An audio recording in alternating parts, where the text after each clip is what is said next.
October 20th, 8:51 a.m. This is my car talk for the day. Again, I'm not in my car because it's cold out, and if you can tell, I'm a little nasally. I'm fighting off some sickness. Who knows what? But anyway, so The Elf and the King. I have been loosely following this Amazon series, which is loosely based off of The Lord of the Rings, and it's actually a pretty good series. There's nothing real crazy in it. There's a lot of religious undertones and overtones. So if you're a religiously minded person like I am, a spiritually minded person, you can find value in the deeper meanings behind things. And there's this, basically, it follows this character. She's a very pretty blonde elf, and she is trying to fight Sauron, Satan, right? And his minions. And so what had happens was there was a battle between the elves and the orcs, the elves in the kingdom of darkness. They killed her brother, and after that battle, everybody, the evil got sent underground, and the elves got complacent and they don't want to talk about the evil anymore, and they just want to have a merry good time. And she's like, no, like, the evil's still out there, like, we have to, it's underground, it's out there, I know it's out there. And so she spends her time, and she has this little band of elf mercenaries that go with her, and they're trying to locate and fight the kingdom of darkness. And she's eventually betrayed by everyone. Her band of mercenaries leaves her when things go a little tough, and the politicians in the Elven Kingdom, the king and his minions, abandon her, betray her, and she's basically an outcast. She's an outcast from her people, but her intention is for her people. Her intention is to redeem her family line, her bloodline. Her intention is to get rid of this evil so it doesn't affect her elven people, right? So she's kind of like this hero figure. And she runs into a human man, and come to find out he's a king. He's an exiled king. Not really exiled. He actually ran away from his kingdom, and he's ashamed. Come to find out he's ashamed because he bowed down to the evil. He sold his people out, and his family line, his bloodline, sold the people out, bowed down to the evil, and he kind of kept the trend going. And so we find out that the camp of the evil ones, the headquarters, is in the Southlands, which is his kingdom, but he won't admit he's a king, and she finds out about it in a random way and all stuff. So when she eventually figures it out, that the evil's there, he's a king, he's not in his kingdom, he refuses to acknowledge that he's a king.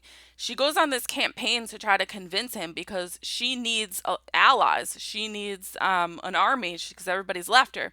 And so she there's this one scene, and I'm like, I really like this elf lady, right? And I'm like, why do I like this elf so much? And I'm like, oh, I see so much of myself in her. Like, yeah, like redeeming bloodlines. Like, that's what I'm about. So I'll get to that in a minute. But so she talks to him, and she's like, it doesn't matter what you've done, basically. Like, what matters is what you're going to do about it. I'm paraphrasing. These aren't the words she uses, but she's like, please just join with me, fight with me, and we can redeem our bloodlines together.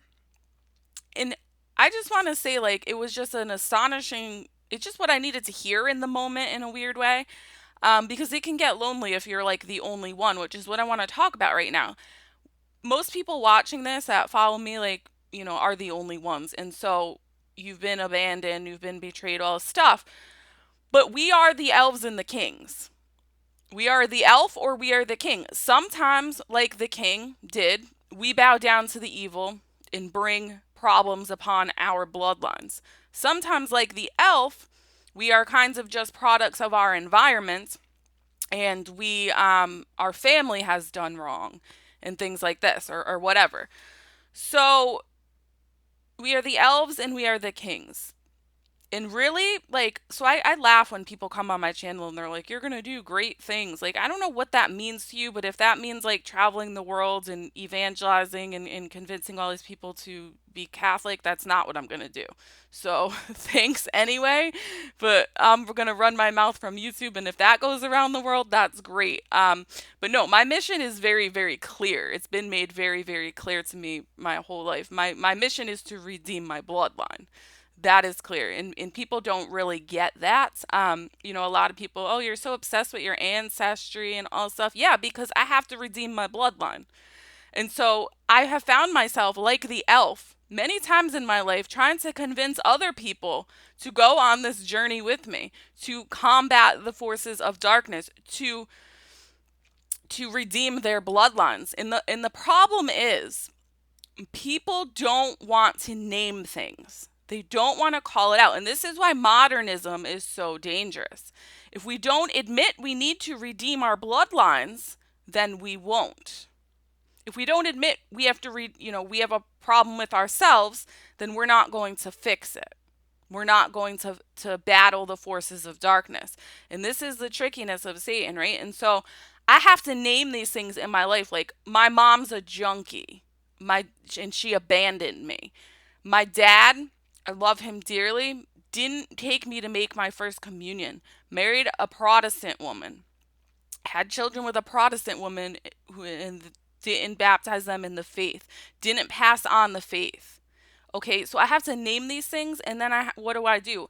I go in to mass and I say, Lord Jesus, I'm sorry. I know my mom's a junkie. Please have mercy on her. Lord Jesus, I'm sorry. I know my father's not here. Please have mercy on him. And like, that's what it means to honor your father and your mother. It's not just about being respectful in the natural world. It's about redeeming your bloodline. That's why it's a commandment. And so, but if you refuse to name these things, like, and people don't want to hear it. Like, I'm not going to get into a conversation I had this week with someone, but they don't want to admit there's a problem with their family. Okay, most people aren't going to admit that. So if they have a parent who's doing something sinful and you address that, like, hey, they don't want to hear it because that might require them to do something, I guess. I don't know. But the mission is to redeem the bloodline. And how do we redeem the bloodline? So a lot of us get frustrated because we're sitting here and we're praying rosaries and offering masses and doing all this stuff for the conversion of our loved ones. And God answers those prayers. But a lot of times it's not in the way we want. A lot of times it comes in the form of suffering. It doesn't come in the form of them magically converting. It comes in the form of suffering.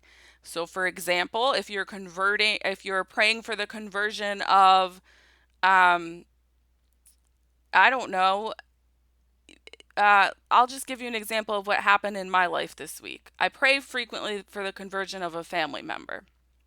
This week it was made known to me that the family member, they just came out and told me for some reason that they did an occult ritual to break a curse, break a hex. Like, kinds of like as a superstition, not really taking it seriously. And I'm like, oh, wonderful. So now that's probably part of the reason why I'm sick. Now what I have to do is offer reparations. So after I said you shouldn't be doing that, I had to go home and pray rosaries. And then with the full understanding that it's not them that's going to get the demonic retaliation, it's going to be me.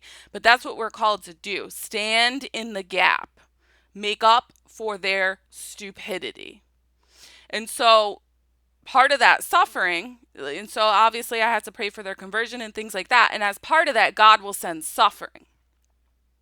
But we don't like that part of it, myself included.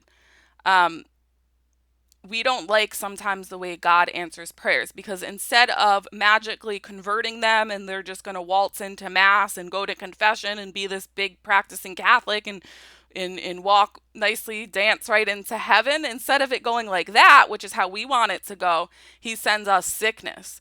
He sends us heartbreak. He sends us financial devastation. He sends us work, because again, God doesn't raise spoiled brats. And that is how us creatures participate in salvation.